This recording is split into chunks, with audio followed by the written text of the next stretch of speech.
Holi life வாழ சொல்லி torture பண்றீங்க. மியூசிஷியனா நான் சண்டே எப்படி ப்ரிப்பேர் வந்து யாராவது சொல்றீங்களா? ஏன் சர்ச்ல வர்ஷிப் லீடர்ஸ் மட்டும் தான் worship நடத்துமா?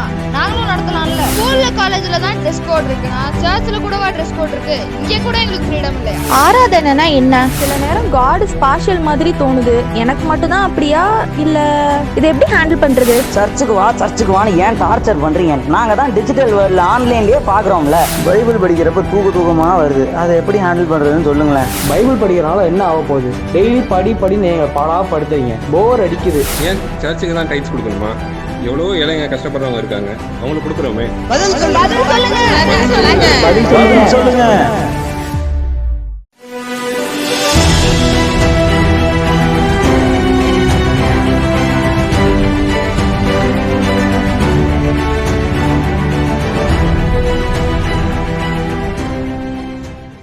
Hi hello and welcome to பதில் சொல்லுங்க. இது உங்கள் ஃபேவரட் ஷோ அண்ட் நான் உங்கள் தீபா. ஓகே, என்ன ஃப்ரெண்ட்ஸ் நல்லா இருக்கீங்களா? காட்ஸ் கிரேஸில் நீங்கள் எல்லோரும் நல்லா இருப்பீங்கன்னு நம்புகிறேன். ஸோ ஃபர்ஸ்ட் டைம் நீங்கள் எங்கள் பதில் சொல்லுங்கள் ப்ரோக்ராம் பார்க்குறவங்களா இருந்தீங்கன்னா நாங்கள் இதுக்கு முன்னாடி 1 or 2 டிஃப்ரெண்ட் டாபிக்ஸில் வந்துட்டு டிஸ்கஸ் பண்ணியிருப்போம். ஸோ அதோட கொஷின்ஸ் அண்ட் லிங்க்ஸ் வந்து எங்கள் டிஸ்கிரிப்ஷன் பாக்ஸில் இருக்கும். பார்க்காதவங்க பாருங்கள், நிச்சயமாக உங்களுக்கு யூஸ்ஃபுல்லாக இருக்கும். ஓகே, நான் இன்றைக்கி வந்து ட்ரெண்டிங்காக இருக்க ஒரு டாப்பிக்கில் தான் கொஷின் எடுத்துகிட்டு வந்திருக்கேன். அது என்ன அப்படின்னு பார்க்குறதுக்கு வாங்க நம்ம ப்ரோக்ராம்குள்ளே போய் நம்ம ஆன்ட்டி வெல்கம் பண்ணிடலாம். Welcome to the show aunty. Thank you Deepa. Aunty, நான் இன்னைக்கு வந்து ஃபுட்டி அப்படிங்கிற ஒரு டாப்பிக்கில் கொஸ்டின் எடுத்துகிட்டு வந்திருக்கேன் ஆண்டி. சரி, ஓகே. ரொம்ப இன்ட்ரெஸ்டிங்கான ஒரு வேர்டு. ஏன்னா இந்த காலத்தில் ரொம்ப புதுசாக வந்த ஒரு வேர்ட், நிறைய கேள்விப்படுறோம் அதை. ஆமாம் ஆண்டி. ஆண்டி, இப்போ இந்த ரீசன்ட் டைம்ஸில் வந்துட்டு இந்த ஃபுட் மேலே இருக்க அந்த லவ் வந்து அதிகமாகிடுச்சு அப்படின்னு சொல்லி பார்க்குறோம்ல ஆண்டி, அது ஏன் ஆண்டி? ஒரு ரீசன் சொல்கிறோன்னா பேசிக்லி சோஷியல் மீடியாவில் வந்து இன்றைக்கி வந்து கண்டென்ட் க்ரியேட் பண்ணணும் அப்படின்றதுக்காக வேண்டி என்னென்ன கண்டென்ட் க்ரியேட் பண்ணுறது, மேனுக்கு ஒரு பேசிக்கான ஒரு நீட் வந்து ஃபுட்டு இல்லையா? ஸோ அதில் வந்து ஆரம்பிச்சு இப்போ என்ன ஆயிடுச்சு அப்படின்னா விதவிதமான சாப்பாடுகளை குறித்து சொல்கிறத பற்றியும் பேசுகிறது, அதை பற்றி பேசுகிறது அப்படின்னு சொல்லி இன்றைக்கி வந்து நிறைய அந்த எக்ஸ்போஷர் டு ஃபுட். ஒரு காலத்தில் இன்னொன்று பார்த்திங்கன்னா, முந்தி இருந்த காலத்துலலாம் நிறைய கஷ்டங்கள் இருந்தது ஃபைனான்ஷியலி. இந்தியாவை பொறுத்த வரைக்குமே வந்து ரொம்ப ஒரு பெரிய ரிச் கண்ட்ரின்னு சொல்ல முடியாது, நம்மளை தேர்ட் வேர்ல்டு கண்ட்ரின்னு தான் சொல்லுவாங்க. பாவர்ட்டி இருந்தது, ரொம்ப கஷ்டப்படுற சூழ்நிலைகள் இருந்தது. ஆனால் இன்றைக்கி இந்தியாவுடைய எக்கனாமிக் கண்டிஷன்ஸும் மாறி இருக்கு. அதனால் மனுஷனுக்கு ஸ்பெண்ட் பண்ணுறதுக்கு மணியும் கொஞ்சம் கிடச்சிருக்கு, ஏர்ன் பண்ணுறாங்க. இதெல்லாம் வச்சு இன்றைக்கி வந்து பார்க்கும்போது அந்த ஃபுட்டுக்கு ஸ்பெண்ட் பண்ணக்கூடிய ஒரு கெப்பாசிட்டி வந்துருச்சு. அதனால தான் இன்றைக்கி வந்து ஃபுட்டீஸ்ன்றது ஜாஸ்தியாக இப்போ போகிறத பார்க்குறோம். ஓ சூப்பர் ஆண்டி.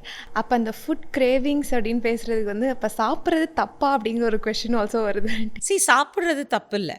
தேவன் வந்து மனுஷனை சிருஷ்டித்த பொழுதே அவனுக்கு ஆகாரத்தை எல்லாத்தையும் ஆயத்தம் பண்ணி வச்சுட்டு தான் ஆண்டவர் வந்து சிருஷ்டிக்கவே செஞ்சார் அப்படின்னு சொல்லி நம்ம பார்க்குறோம். ஆனால் அதே நேரத்தில் எதையுமே வந்து அளவுக்கு அதிகமாக நம்ம வந்து எடுக்கும் பொழுதும், அளவுக்கு அதிகமாக ஒரு காரியத்துக்கு நம்ம இம்பார்ட்டன்ஸ் கொடுக்கும் போதும் அங்கே ஒரு பிரச்சனை வரத்தான் செய்யுது. ஸோ இதில் ஃபுட்டு வந்து இஸ் நாட் பேட். எப்படி பணத்தை சொல்கிறோமோ அதே போல் சாப்பாடும் அப்படி தான்.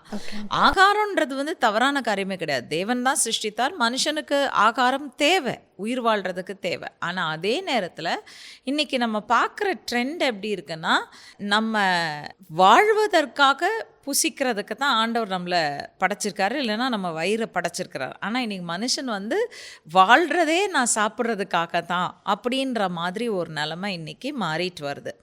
ஸோ நான் பேசிக்லி சொன்ன ரீசன்ஸ் அதுதான். அந்த பணம் இன்றைக்கி வந்து அதிகமாக இருக்குது, மனுஷனுக்கு வந்து அந்த ஸ்பெண்டிங் கெப்பாசிட்டி வந்து இன்றைக்கி ஜாஸ்தியாக இருக்குது. ஸோ இதெல்லாம் ஆயிருக்கிறதுனால அதுக்கு வந்து ஒரு அளவுக்கு அதிகமான ஒரு இம்பார்ட்டன்ஸ் கொடுக்குறத நம்ம பார்க்குறோம். இன்னொரு காரியம் பார்ப்போம் அப்படின்னு சொன்னாக்கா, பைபிளில் வந்து சொல்லியிருக்கு, இந்த கடைசி நாட்களில், அதாவது மனுஷகுமாரனுடைய நாட்களில், இயேசு கிறிஸ்து வரும் நாட்களில் வந்து பெண் கொண்டும் பெண் கொடுத்தும் புசித்தும் குடித்தும் பெருவெள்ளம் வந்து வாரி கொண்டு போகும் அளவும் உணராதிருந்தார்கள் அப்படின்னு நோவாவின் நாட்களில் இருந்த மக்களைப் போலவே கடைசி நாட்களில் இருப்பாங்க அப்படின்னு சொல்லி நம்ம பார்க்குறோம். ஸோ இன்றைக்கி வந்து அந்த ஸ்டேட்மெண்ட்ஸ் நிறைய நீங்கள் கேள்விப்படலாம். வாலிபர்கிட்ட ஐயோ நமக்கு சோறு தான்ப்பா முக்கியம் அப்படின்வாங்க. ஸோ இன்றைக்கி வந்து பார்த்திங்கன்னா இந்த ப்ரையாரிட்டிஸ் கோயிங் டு ஃபுட், அதுதான் வந்து இன்னைக்கு ப்ராப்ளமாக இருக்குது. Okay aunty. அப்போ இந்த சொசைட்டியில் வந்து இப்போ வந்து இது ஒரு நார்மல் அப்படிங்கிற ஒரு விஷயமா கொண்டு வந்துட்டு இருக்காங்கல்ல ஆண்டி. அப்போ அதை வந்து நம்மளும் அதை நார்மலாக விட்டுட்டு போயிடலாமா, இல்லை வந்து அதை ஏதாவது கேர் எடுக்கணுமா ஆண்டி? இது வந்து நார்மல் கிடையாது. அதாவது நீங்கள் வீட்டில் சாப்பாடு செய்கிறாங்க, சாப்பிட்றீங்க, அது நார்மல். நீங்கள் எதுக்காக சாப்பிட்றீங்க? யூ நீட் எனர்ஜி, ஸ்ட்ரென்த் வேணும், எனர்ஜி வேணும், வேலையை செய்கிறதுக்கு எனர்ஜி வேணும், எல்லாம் வேணும். ஸோ அதனால சாப்பிட்றது நார்மல். பட் இன்றைக்கி வந்து நீங்கள் பார்க்குறது எப்படின்னா, பர்டிகுலர் கைண்ட்ஸ் ஆஃப் ஃபுட்ஸை ஹைலைட் பண்ணுறது, அதுவும் டெலிகசிஸ்ன்னு சொல்லுவோம். அதாவது ஒரு காலத்தில் வந்து பார்த்திங்கன்னா இந்த டெலிகசிஸ் வந்து சில நேரத்தில் தான் வீட்டில் சமைப்பாங்க. ஒரு ஃபெஸ்டிவல்னாலோ அல்லது ஏதோ ஒரு ஸ்பெஷல் ஒகேஷன், ஒருத்தருடைய பர்த்டே, ஒரு வெட்டிங் ஆர் வெட்டிங் ஆனிவர்சரி, அந்த மாதிரினா தான் இதை வந்து செய்வாங்க. காரணம் என்னென்னா, அந்த ஃபுட்டில் இருக்கக்கூடிய அந்த கெலோரி வேல்யூவும் ஜாஸ்தி இருக்கும், ஹெவியாக இருக்கும். அந்த ஃபுட் வந்து எப்போவுமே சாப்பிட்டா அது சரீரத்திற்கு நல்லது இல்லை அப்படின்றதுனால தான் சில டைம்ஸில் வந்து அதை வந்து நம்ம சமைப்போம் வீட்டில். ஸோ இன்றைக்கி பார்த்திங்கன்னா அந்த மாதிரி ஃபுட்ஸை தான் வந்து ஹைலைட் பண்ணுறாங்க இந்த சோஷியல் மீடியாஸில், இல்லையா? இப்போ ஃபுட்டின்ற வேர்டே எடுத்துகிட்டா நான் சொன்னது completely based on social media. இது வந்து முன்னாடி இல்லாத ஒன்று. ஸோ இன்றைக்கி வந்து ஒருத்தர் வந்து ஒரு சேனல் கண்டென்ட் க்ரியேட் பண்ணுறாங்க, ஃபுட்ஸை பற்றி பேசுகிறாங்கன்றப்போ யாராச்சும் போய் கூழை பற்றியும் கஞ்சியை பற்றியும் பேசுகிறாங்களா? இருக்குது, ஆனால் ரொம்ப வெரி ஃபியூ. இதோடைய பெனிஃபிட்ஸ் நல்லதுன்னு சொன்னால் மேபி ஒரு 10 தடவை பார்ப்பாங்க. ஆனால் எதில் ஜாஸ்தி அட்டென்ஷன் இருக்குது அப்படின்னு சொல்லி பார்த்தீங்கன்னா, இந்த மாதிரி டெலிகசிஸ், இந்த மாதிரி நல்ல ரிச் ஃபுட்டு, பயங்கர டேஸ்டியான ஃபுட்டு அப்படின்றதுல தான் வந்து இன்றைக்கி கவனம் அதிகமாக போகுது. ஆனால் அது நிமித்தமாக இன்றைக்கி வந்து நம்ம பார்க்குற ப்ராக்டிக்கல் ப்ராப்ளம் என்னென்னா, நிறைய பேருடைய ஹெல்த்தும் அதனால் சஃபர் ஆகுது. கரெக்ட் தானே? இன்றைக்கி வந்து எஸ்பெஷலி இன்றைக்கி உள்ள யங்ஸ்டர்ஸ்குள்ளே வந்து பார்த்திங்கன்னா, முன்னாடி இருந்த காலத்தில் ஒரு 60 வயசு 70 வயசில் வரக்கூடிய சிக்னஸ் எல்லாம் இன்றைக்கி வந்து 30 40 50 வயசுலேயே ஏற்கனவே வர ஆரம்பிக்கிறத நம்ம பார்க்குறோம். ஸோ அதுக்கு one of the primary reasons is food. Of course sleep factors, rest factors, stress factors இதெல்லாமே இருக்கலாம் அதில். ஆனால் ப்ரைமரி வந்து ஆரம்பிக்கிறது வந்து ஃபுட்டில் தான் ஆரம்பிக்குது. இதை வந்து நான் எப்படி சொல்வேன்னா, ஃபுட்டோடைய அப்யூஸ் ஆஃப் ஃபுட். அதாவது எதுவுமே நல்லது தான், அளவோடு எடுக்கும்போது அது நல்லது தான். இப்போ தமிழ்லேயே ஒரு பழமொழி இருக்குது, மிஞ்சினால் அமிர்தமும் நஞ்சுன்னு சொல்லி ஒரு பழமொழி இருக்குது, இல்லையா? அதே போல் தான் இந்த ஆகாரமும் இன்றைக்கி வந்து பார்த்திங்கன்னா அந்த மாதிரி தான் போயிட்டுருக்குது. ஒரு அளவுக்கு மிஞ்சி நம்ம தவிர்க்க வேண்டிய உணவுகளை நம்ம புசிக்க வைக்கிறது தான் இந்த மாதிரி ஃபுட்டீஸோடைய நோக்கமாக இருக்குது அப்படின்றத பார்க்குறோம். இன்னொரு சேட் ஸ்டோரி என்னன்னு பார்த்தீங்கன்னா, இப்போ நம்ம கொரோனா வந்தது இல்லையா? அந்த கொரோனா பீரியடில் எல்லாம் வீட்டில் இருந்தாங்க. முக்கால்வாசி ஹோட்டல்ஸ் க்ளோஸ் டவுன். அதனால் யாராலையுமே வந்து ஹோட்டல்ஸ்க்கு போக முடியல, சாப்பாடு வாங்கி வெளியில் சாப்பிட முடியலன்னொடனே வெளியில் சாப்பிடக்கூடிய உணவை நான் வீட்டிலே சாப்பிட்ணும் அப்படின்ற ஒரு ஆசை வர ஆரம்பிச்சிது. உடனே பார்த்திங்கன்னா வீட்டில் விதவிதமாக சமைச்சி சாப்பிட்றது, இதில் தான் வந்து உண்மையிலே பார்த்திங்கன்னா நிறைய ஃபுட் சேனல்ஸ் வந்து அதிகமாக பெருகி போச்சுன்னு சொல்லலாம். ஏன்னா அதை பார்த்து சமைக்கிறேன் அப்படின்னு சொல்ல நிறைய பேர் வந்து சும்மா இருந்தாங்க, வீட்டில் இருந்தாங்க, டைம் இருந்தது, ஃபோன் இருந்தால் போதும், இப்படி ஒரு ஃபுட் சேனல் ஆரம்பிச்சிடலாம், இப்படி நிறைய ஆரம்பித்தது. ஸோ இன்றைக்கி வந்து பார்த்திங்கன்னா மோர் தென் ஹெல்த்தி, அன்ஹெல்த்தி தான் அதில் வந்து ப்ரொமோட் ஆகிட்டுருக்கு அப்படின்றத பார்க்குறோம். ஸோ இனவே இது வந்து ஃபுட்டை வந்து நம்ம அப்யூஸ் பண்ணுறதுக்கு ஒரு காரணமாகவும் மாறிட்டுருக்கு அப்படின்னு சொல்லி நம்ம பார்க்குறோம். ஸோ அந்த ஃபுட்டின்ற வேர்டே வந்து பார்த்திங்கன்னா a person who graves food, விதவிதமான ஆகாரத்தை விரும்பி சாப்பிடுகிற ஒருத்தரை தான் நம்ம ஃபுட்டின்னு சொல்கிறோம். ஸோ இதை நீங்கள் பார்க்கும் பொழுது ப்ளஸ் இன்னொன்று வந்து பார்த்திங்கன்னா ஃபாரின் ஃபுட்ஸ், அதாவது நம்ம நாட்டுக்கு இயல்பாக இருக்கக்கூடிய ஆகாரங்களை விட்டுட்டு நிறைய வெளிநாட்டு ஆகாரங்கள். இன்றைக்கி வந்து நம்ம யோசித்து பார்த்தோன்னா, நாங்கள்லாம் வெளிநாட்டில் போய் பார்க்குற ஃபுட்ஸை வந்து இன்றைக்கி வந்து இந்தியாவில் காமன் ஃபுட்ஸாக பார்க்குறோம். பட் உண்மையை சொல்ல போனீங்கன்னா அந்த நாடுகளில் அந்த ஃபுட்ஸை யாருமே வந்து சட்டையே பண்ணுறதில்ல. இப்போ நம்ம ஒரு ஷோ பண்ணுறதுனால நான் பர்டிகுலர் நேம்ஸை சொல்ல முடியாது. பட் உண்மையை சொல்லப்போனால் ஒரு உண்மையான சம்பவம் என்ன நடந்தது அப்படின்னு சொன்னால், நான் வந்து ஒரு டெல்லி ஏர்போர்ட்டில் ஒரு முறை வந்து ஃப்ளைட் ஏறுறதுக்கு நாங்கள் போயிருந்தோம். செக்இன் பண்ணிவிட்டு சாப்பிடல. அண்ட் எங்களுக்கு திரும்ப அகெயின் மத்தியானமும் ரொம்ப நேரம் ஆகும் போய் ரீச் ஆகுறதுக்குண்டு அப்படின்னால சரி ஏதாச்சும் சாப்பிட்லாம் அப்படின்னு தேடி போயிட்டு அங்கே நம்ம தமிழ் சாப்பாடு இருந்த ஒரு ரெஸ்டாரண்ட் இருந்தது. ஸோ நான் தோசை இட்லி எல்லாம் ஆர்டர் பண்ணி வாங்குறதுக்கு நான் நிற்கும் பொழுது எனக்கு முன்னாடி க்யூவில் ஒரு லேடி நிற்கிறாங்க. அப்போ அவங்க என்ன பண்ணுறாங்கன்னா, அவங்க வந்து இப்படியே பார்த்துட்ருக்காங்க, என்ன வாங்குறதுன்னு தெரியல அவங்களுக்கு. ஏன்னா அவங்க ஷீஸ் அன் அமெரிக்கன். ஸோ அவங்களுக்கு என்ன வாங்குறது தெரியாமல் 2 பேர் பேசிகிட்டு இருக்காங்க. இது வாங்கலாமா, அது வாங்கலாமா, அது எப்படி இருக்கும், அந்த படத்தை பார்த்தா இப்படி இருக்கும் போல இருக்கு அப்படின்னு யோசிச்சுட்டு இருக்காங்க. ஸோ உடனே நான் வந்து அவங்கள்ட்ட சொன்னேன், கேன் ஐ ஹெல்ப் யூ அப்படின்னு கேட்டுட்டு நான் சொன்னேன், தோசானா ரைஸ் பேட்டரில் செஞ்ச ஒரு கிறிஸ்ப் மாதிரி, அதில் வந்து மசாலா தோசானா உள்ளே வந்து உருளைக்கிழங்கு வச்சுருப்பாங்க, எது ஸ்பைசியாக இருக்கும் எது ஸ்பைசியாக இருக்காது அப்படின்னப்போ அவங்களால டிசைட் பண்ண முடியல. உடனே நான் சொன்னேன், ஒன்றும் பிரச்சனை இல்லை, உங்களுக்கு இந்தியன் ஃபுட்ஸில் எதுன்னு டிசைட் பண்ண முடியலன்னா பக்கத்துலேயே வந்து உங்கள் நாட்டினுடைய ஒரு அவுட்லெட் வந்து இருக்குது, அதில் வேணா கேட்டு பாருங்கள், அங்கே ஃபுட்டு கொஞ்சம் பிளாண்டாக இருக்கும், ரொம்ப காரமாக இருக்காது. அவங்க சரி ஓகே ஓகேன்ட்டு போயிட்டாங்க. பார்த்துட்டு அந்த பிராண்டோட நேமை பார்த்த உடனே ஓ நோ நாட் திஸ் அப்படின்னு சொல்லிட்டு திரும்ப வந்துட்டாங்க நம்ம இந்தியன் ஃபுட்டுக்கே. ஸோ அவங்களே அவங்க நாட்டில் வந்து அதை அவ்வளோவா முக்கியத்துவப்படுத்தவும் மாட்டேங்கிறாங்க, அதை ரொம்ப வந்து விரும்பி சாப்பிடவும் மாட்டேங்கிறாங்க. ஆனால் இன்றைக்கி நமக்கு இருக்கிற ஃபுட் சேனல்ஸ்னால, நம்ம ஆட்கள் பண்ணுற ப்ரொமோஷன்ஸ்னால பார்த்திங்கன்னா இந்த மாதிரி அன்ஹெல்த்தி அன்வெல்கம் ஃபுட்ஸ், மற்ற நாட்டில் வந்து ஏற்றுக்கொள்ளப்படாத ஆகாரம் கூட இங்கே வந்து ரொம்ப ஆஹா ஓஹோன்னு பேர் பெற்றுட்டு போகுது. ஸோ இது எல்லாமே பார்த்திங்கன்னா கெடுதலாக மாறிக்கொண்டு இருக்கிறது. ஸோ பேசிக்காக உங்கள் கொஸ்டின் வந்து ஃபுட் இஸ் பேடான்னு கேட்டிங்கன்னா ஃபுட்டு பேட் கிடையாது. ஏன்னா நமக்கு ஆகாரம் இல்லாமல் உயிர் வாழ முடியாது. பட் அதே நேரத்தில் இன்றைக்கி இருக்கிற ட்ரெண்ட் சாப்பாடை பொறுத்த வரைக்கும் நம்ம பார்க்குற ஒரு ட்ரெண்ட், அதனுடைய போக்கை பார்க்கும் பொழுது அது நிச்சயமாகவே ரொம்ப பாதகமான ஒரு போக்கு அப்படின்றதான் சொல்லணும். ஓகே ஆண்டி அப்போ இந்த ஃபுட் கிரேவிங்ஸ் வந்துட்டு காட் கூட இருக்கிற இந்த ரிலேஷன்ஷிப் வந்து நமக்கு ஏதாவது அஃபெக்ட் பண்ணுமா ஆண்டி? ஃபுட் கிரேவிங்ஸ் வந்து ரிலேஷன்ஷிப்பை வந்து அஃபெக்ட் பண்ண போகிறது இல்லை, ரைட்டா? ஏன்னா நம்ம பைபிள்லேயே ஒரு சம்பவம் பார்க்குறோமே, தாவீது வந்து சொல்கிறார், பெத்லஹேம் அந்த கிணற்றினுடைய தண்ணீரை எனக்கு குடிக்கிறதுக்கு ஆசையாக இருக்குன்னு சொல்லிட்டு அதுக்கு தான் ஜீவனே பணயம் வச்சு போய் அந்த தண்ணியை கொண்டாந்து அவருக்கு கொடுக்குறாங்க.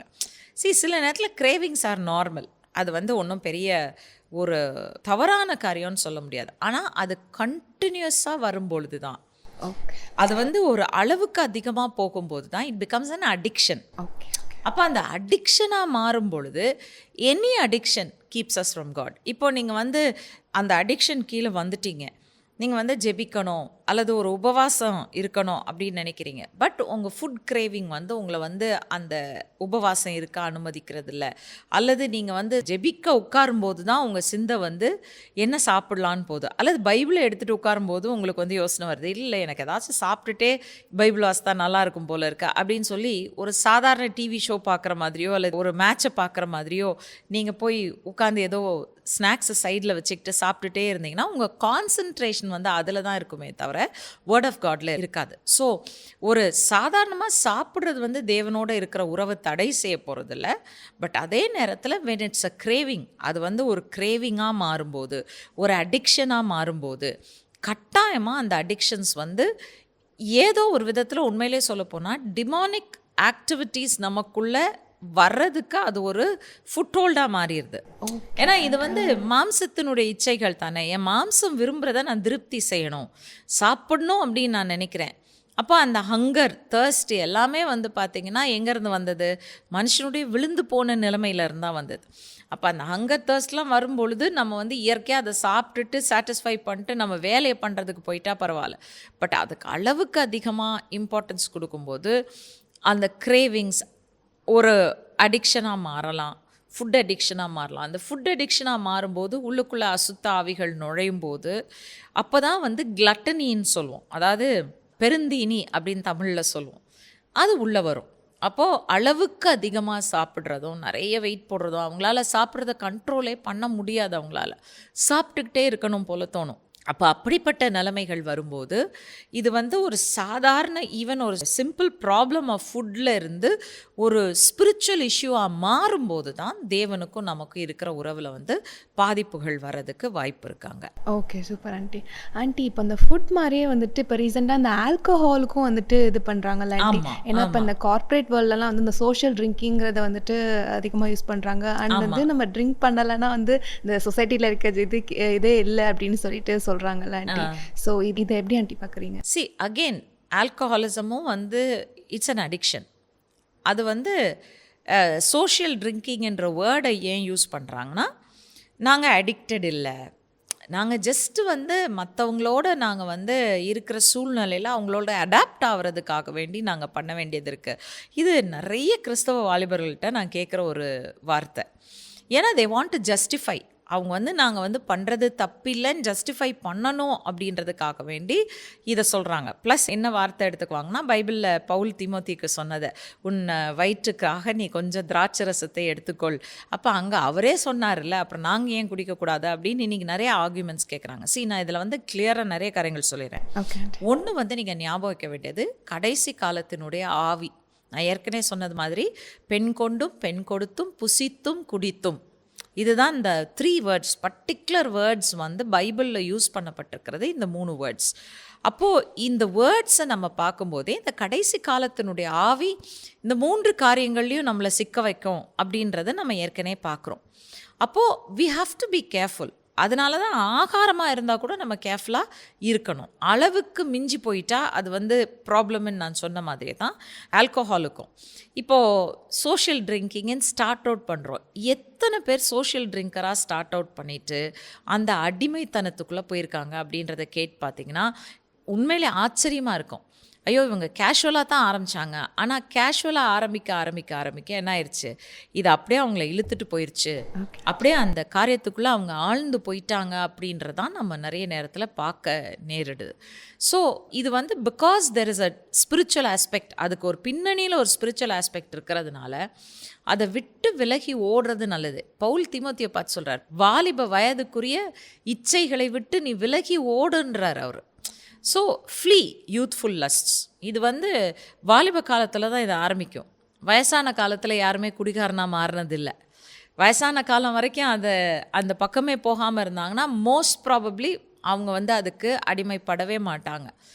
பட் வாலிப பிராயத்தில் ஆரம்பிக்கிறது தான் பல நேரத்தில் என்ன செஞ்சிருதுன்னா அடிக்ஷனாக மாறிடுது.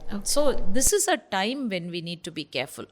எஸ்பெஷலி அந்த வாலிப பிராயத்தில் ஒரு நல்ல கார்ப்பரேட்டில் வேலை கிடச்சிருச்சு, இப்போ நான் ஒரு பார்ட்டிக்கு போகிறேன், நான் குடிக்கலைன்னா நான் வந்து இவங்களோட நான் வந்து சரி சமமான ஒரு நபர் இல்லை, அல்லது இவங்க விட என்னை தாழ்ந்து பார்ப்பாங்க அப்படின்னு நீங்கள் நினச்சிங்கன்னா, அகெயின் தட்ஸ் அ டிசெப்ஷன். ஏன்னா குடிக்காமல் இருக்கிறதுனால நீங்கள் எந்த விதத்துலையும் யாரை விடையும் தாழ்ந்து போகலை. நீங்கள் தான் உண்மையிலே சொல்லப்போனால் மேன்மையான பர்சன். ஏன்னா அந்த ஆல்கஹால் அது வாடையே எனக்கு வேண்டாம், ஏன்னா அது எங்கெங்கேயோ போய் ஜனங்களை தவறான பாதைகளில் தள்ளுற ஒரு பொருளாக இருக்க, நான் வந்து அதை அவாய்ட் பண்ணுறேன், கம்ப்ளீட்டாக அவாய்ட் பண்ணுறேன்றது நீங்கள் தான் ஆக்சுவலாக சொல்லப்போனால் யூ ஆர் ஆன் டாப். அந்த இடத்துல நீங்கள் தான் மேலான பர்சன். நீங்கள் ஆல்கோஹால் எடுத்துக்கல, நீங்கள் ஒரு ஆப்பிள் ஜூஸோ ஒரு ஆரஞ்சு ஜூஸோ கையில் எடுத்துகிட்டு நிற்கிறீங்க, போல்டாக எல்லாருக்கும் மத்தியில் நிற்கிறீங்கன்னா எல்லோரும் வந்து ஃபோர்ஸ் பண்ண ட்ரை பண்ணுவாங்க. நீங்கள் இல்லைன்னு சொல்லும்போது ஆக்சுவலாக உங்களுக்கு தான் ரெசிலன்ஸ், உங்களுக்கு தான் அதை அவாய்ட் பண்ணக்கூடிய ஒரு வில் பவர் இருக்குன்னு நீங்கள் தான் மேலே நிற்கிறீங்க. பட் என்ன பண்ணுவாங்கன்னா, நீ குடிக்கலைன்னா நீ தாழ்ந்தவன்ற மாதிரி அவங்க பேசுகிறதுக்கு காரணம் என்னன்னா, அவங்களுக்குள்ளே இருக்கிற அந்த ஒரு மிஸ்டேக்காக ஹைட் பண்ணுறதுக்காக பேசுகிறாங்க. நம்ம முட்டாள்தனமாக என்ன யோசிக்கிறோம், ஐயோ நான் இவங்கள விட தாழ்ந்து போயிட்டேன், நான் இவங்களோட வந்து ஜெல் ஆக முடியாது, நான் இவங்களோட ஒத்து போக முடியாதுன்னு நினச்சி நான் போய் முட்டாள்தனமாக அந்த ட்ரிங்கிங்கில் இன்வால்வ் ஆனால், உண்மையை சொல்லப்போனால் நான் I am lowering my self. நான் வந்து என்னைய தாழ்த்துறேனே தவிர என்னைய உயர்த்திக்கல நான். புரியுதா? இது ஏன் அவங்க வந்து சுற்றி நின்று இப்படி சொல்கிறாங்க, நீயும் குடிச்சாதான் எங்களோட ஒரு ஆம்பளையாக இருப்ப, அல்லது நீ வந்து எங்களுடைய சொசைட்டியில் நீ மிங்கிளாவன்னு ஏன் சொல்கிறான்? அவன் செய்கிற தப்பை மறைக்கிறதுக்காக அது ஏதோ ஒரு பெரிய ஒரு பாஷான காரியம் அப்படின்ற மாதிரி நம்ம தலையில் திணிச்சிக்கிட்டு இருக்கான். புரியுதா? So a person who abstains is always greater than a person who cannot abstain from it. Okay aunty, அது வந்து நிச்சயமாகவே நான் சொல்வேன். ஸோ இந்த காலத்தில் இருக்கக்கூடிய இந்த போக்கை மனசில் வச்சு ஒரு கிறிஸ்தவ வாலிபனோ வாலிப பெண்ணோ கட்டாயமாக சோஷியல் ட்ரிங்கிங்னா கூட நோ தேங்க்யூன்னு சொல்ல கற்றுக்கிட்டாங்கன்னா they are on the very safe side. அவங்க ரொம்ப சேஃப் சைடில் இருக்காங்க. ஸ்ட்ராங்கான ஒரு ஆட்டிடியூட் இருக்கா, அவங்களுக்குள்ள ஒரு ஸ்ட்ராங்கான கேரக்டர் இருக்கா அப்படின்றத அது காட்டுது. So this is my take on social drinking. Okay aunty. Aunty அதே மாதிரி வந்து இந்த ட்ரிங்கிங் அந்த ஃபுட்டுக்கெல்லாம் வந்து அதிகமாக வந்து செலவு பண்ணுறதை நான் பார்க்குறோம்ல ஆண்டி, இது என்ன கான்சிக்வன்சஸ் ஆண்டி உண்டு பண்ணுவோம்? இதில் நிறைய கான்சிக்வன்சஸ் இருக்குது. இன்றைக்கி வந்து நம்ம ஃபுட்டு தானே, சாப்பாடு தானே, நல்ல சாப்பாடு சாப்பிடணுன்னு தானே விரும்புகிறோம். இது வேற ஒரு வார்த்தை சொல்லிடுறாங்க, ஒரு வாழ்க்கை தான் வாழ போகிறது, ஒரு வாழ்க்கை தான், நல்லா வாழணும், நல்லா சாப்பிடணும், நம்ம சம்பாதிக்கிறதே சாப்பிட்றதுக்கு தானே அப்படின்ற மாதிரி நிறைய காரியங்கள் பேசுகிறாங்க. சம்பாதிக்கிறதே சாப்பிட்றதுக்கு தான் இந்த ஃபஸ்ட்டு ஸ்டேட்மெண்ட்டை நான் எடுத்துக்கிறேன். அன்ஃபார்ச்சுனேட்லி இதுவே தப்பான ஒரு ஸ்டேட்மெண்ட். நம்ம சம்பாதிக்கிறது சாப்பிட்றதுக்கு தான் இல்லை, சம்பாதிக்கிறது பேசிக் நெசசிட்டிஸ் ஆஃப் லைஃப்பை கேரி அவுட் பண்ணுறதுக்கு நமக்கு இருக்கணும். ஆனால் இன்றைக்கி எப்படி ஆயிடுச்சு அப்படின்னா, எனக்கு லக்ஸுரி வேணும். எல்லாருமே விரும்புகிறது என்னென்னா, எனக்கு ஒரு லக்ஸூரியஸ் லைஃப் வேணும். ஸோ அந்த லக்ஸுரி லைஃப்னு போகும்போது கொஞ்சமாக அது என்ன செஞ்சிருதுன்னா, ஆழமாக இழுத்துட்டே போயிடுது. இப்போ எனக்கு ஒரு பைக் இருக்குது அப்படின்னாக்கா, நான் என்ன விரும்புகிறேன், அடுத்தது எனக்கு ஒரு கார் வேணும்னு விரும்புகிறேன். அப்போ காருன்னு வந்துட்டால், ஒரு கார் இருந்தால் சின்ன காராக வச்சுருப்பேன். அப்புறம் மற்றவங்கள பார்ப்பேன், கொஞ்சம் பெரிய காராக வாங்கணும்னு நினைப்பேன். பெரிய கார் வாங்கிட்டா இன்னும் சொகுசு காராக வாங்கணும்னு நினைப்பேன். இப்படியே அந்த லக்ஸுரிஸ் ஆஃப் லைஃப் இழுத்துட்டு போகிற மாதிரியே தான் இந்த ஃபுட்டு, இது எல்லாமே. ஓகே, பட் இங்கே நம்ம பார்க்குறது என்னென்னா, இந்த லக்ஸுரிஸ் ஆஃப் லைஃப்பை அஃபோர்ட் பண்ணுறதுக்கு தானே நம்ம வேலை செஞ்சு நம்ம ஏர்ன் பண்ணுறோம். அப்போ என்ன ஆயிடுது, த மோர் நீங்கள் லக்ஸுரிஸ், த மோர் ஃபுட்டு உங்களுக்கு நீங்கள் அதில் ரொம்ப ஒரு ஈர்ப்பு, ஒரு ஈடுபாடு, எனக்கு இது இல்லாமல் இருக்க முடியாதுன்னு நினைக்கிறீங்களோ, நீங்கள் இன்னும் அதிகமாக வேலை தான் செய்ய போகிறீங்க. அப்போ அந்த வேலை செய்ய என்ன செய்யுது, ஸ்ட்ரெஸ் வருது, உங்கள் ஹெல்த்து சஃபர் ஆகுது. அதனால தான் பைபிள் நமக்கு சொல்லுது, போதும் என்ற மனதுடனே கூடிய தெய்வ பக்தியே மிகுந்த ஆதாயம்னு சொல்லி பைபிளில் சொல்லப்பட்டிருக்கு. ஸோ அதுக்கு there is a good reason. எனக்கு இருக்கிறது போதும். இப்போ நான் உலகத்தில் வாழ்கிறதுக்கு நான் கம்ஃபர்டபுளாக, ஒரு லெவலுக்கு கம்ஃபர்டபுளாக இருந்தால் நான் போதும். எனக்கு இதெல்லாம் இருக்கா, தேவைக்கு இருக்கா, இருந்தால் போதும். இது மனுஷனுக்கு என்னைக்கு வருதோ அன்னைக்கு எந்த அடிமைத்தனத்துலேயும் அவன் சிக்க மாட்டான், அவன் லைஃப் நல்லாயிருக்கும். இப்போ அந்த அளவுக்கு அதிகமாக மணி இந்த காரியங்களை ஸ்பெண்ட் பண்ணணுன்றப்போ அளவுக்கு அதிகமாக ஏர்ன் பண்ணால் தான் ஸ்பெண்ட் பண்ண முடியும். ஏர்ன் பண்ண முடியல, பட் நான் மற்றவங்களோடு கூட நான் கீப் அப் பண்ணோம், ஸ்டேட்டஸை நான் கீப் அப் பண்ணோன்னு நினைக்கும் போது என்ன பண்ணுறாங்க, போய் கடன் வாங்குறாங்க, கடனில் மாட்டுறாங்க. நம்ம ஏற்கனவே கிரெடிட் கார்ட்ஸ், இஎம்ஐஸ், லோன்ஸை பற்றி நிறைய பேசியிருக்கோம் நம்ம. ஸோ இந்த மாதிரி ப்ராப்ளம்ஸ் ஒரு பக்கம் வருது. ஐதர் ஒன்று தன்னுடைய சரீரத்தை வருத்தி ஏர்ன் பண்ணி அவங்க செலவு செய்ய வேண்டியதாக இருக்குது, இல்லை கடன் எடுத்து செலவு செய்ய வேண்டியதாக இருக்குது. இது ரெண்டும் கடைசியில் என்ன பண்ணுதுன்னா அவங்க ஹெல்த்தை தான் பாதிக்குது.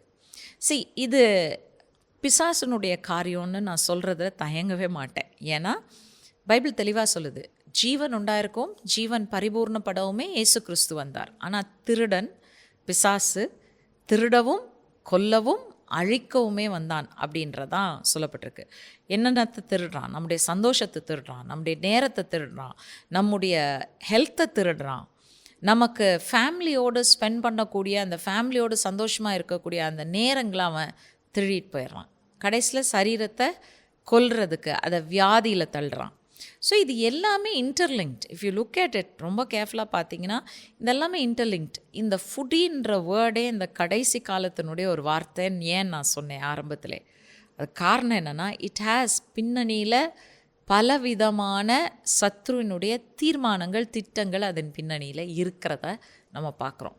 ஸோ காலிங் யுவர் செல்ஃப் அ ஃபுட்டின்றது பெருமைக்குரிய விஷயமே கிடையாது. நீங்கள் ஃபுட்டியாக இருந்தால் நான் சொல்வேன், வேலையை அதிலேருந்து விடுதலை பெறணும். ஆகாரம் இருந்தாலும் இல்லாட்டியும், கிடைச்சாலும் கிடைக்காட்டியும், என் வாழ்க்கையினுடைய நோக்கம் என்ன, அதை பின்பற்றி நான் போகிறேன் அப்படின்னு போகிறது தான் நல்லது. Okay, super aunty. ஃபுட்டி அப்படின்னா நார்மல் நினச்சிட்டு இருந்தோம், பட் இதில் எவ்வளோ விஷயங்கள் இருக்குது அப்படிங்கிறத எக்ஸ்பிளைன் பண்ணி எங்களுக்கு புரிய வச்சுருக்கீங்க ஆண்டி. ஸோ ரொம்ப thanks aunty. Welcome Deepa. Okay aunty. So என்ன ஃப்ரெண்ட்ஸ், இவ்வளோ நேரம் ஆண்டி நமக்கு அந்த புசித்தல் குடித்தல் அதை பற்றின எக்ஸ்ப்ளனேஷன் அழகாக கொடுத்தாங்க இல்லையா? எஸ். ஸோ நம்ம சரீரம் தேவனுடைய ஆலயமாக இருக்குது. ஸோ புசித்தாலும் குடித்தாலும் எதை செஞ்சாலும் தேவனுடைய மகிமைக்காக செய்வோம். நிச்சயமாக ஆண்டவர்களை வழி நடத்துவார். ஸோ இதோட ஸ்டாப் பண்ணிடாதீங்க, இதோட கண்டினியூவேஷன் அடுத்த ப்ரோக்ராம் ஒன்று வரப்போகுது. ஸோ அதையும் மிஸ் பண்ணாமல் பாருங்கள். இந்த ப்ரோக்ராம் உங்களுக்கு யூஸ்ஃபுல்லாக இருந்துச்சு நீங்கள் நினச்சிங்கன்னா அதை லைக் பண்ணுங்கள், ஷேர் பண்ணுங்கள், சப்ஸ்கிரைப் பண்ணுங்கள், ஏசப்பா மற்றவங்களுக்கு இன்ட்ரடியூஸ் பண்ணுங்கள். ஓகே, அடுத்த ப்ரோக்ராமில் நான் உங்களை சந்திக்கிறேன். அதுவரை உங்களிடம் இந்த விடைபெறுவது உங்கள் தீபா, சைனிங் ஆஃப்.